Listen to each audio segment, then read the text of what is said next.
আমার হাজবেন্ড খুব করে চাইতো আমার সাথে সংসার করার জন্য। ওর মা করতে দেয় না।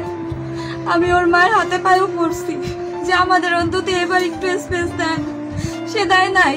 শুধুমাত্র শাশুড়ির কারণেই সংসার করা হলো না পলাশ সাহা এবং তার স্ত্রীর একসঙ্গে। অকালেই জ্বলে গেল একটি পান।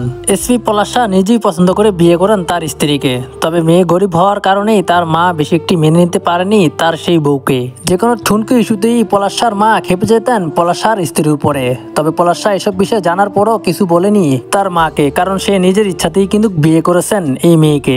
নিজের পছন্দের মানুষকেই দিনের পর দিন টর্চারিং করতেন তার মা, এবং পলাশ সাহার স্ত্রীকে বাচ্চা নিতেও মানা করেন তার মা। এই কারণেই 2.5 বছরের সংসারে হলো না কোনো সন্তান তাদের। বাচ্চা কাচ্চা নেওয়ার ব্যাপারে কথা হয়েছে, তখন বলছে আমি অনেক বাচ্চা কাচ্চা পছন্দ করি, কিন্তু আমি তো আমার মার জন্য নিতে পারতেছি না। আমার মা চায় যে আমি আমার বউরে ডিভোর্স দিয়ে দিই।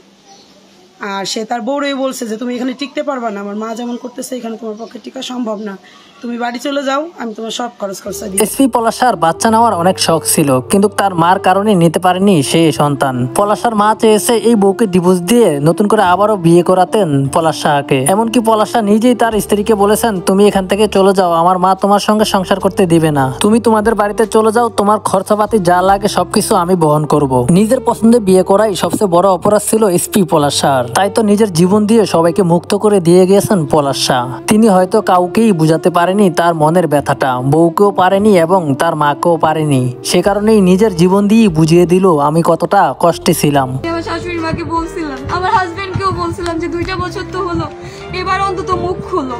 ও মুখ খুললো না। ও বলে আমি আমার মায়ের উপর কিচ্ছু বলতে পারবো না, কিচ্ছু না।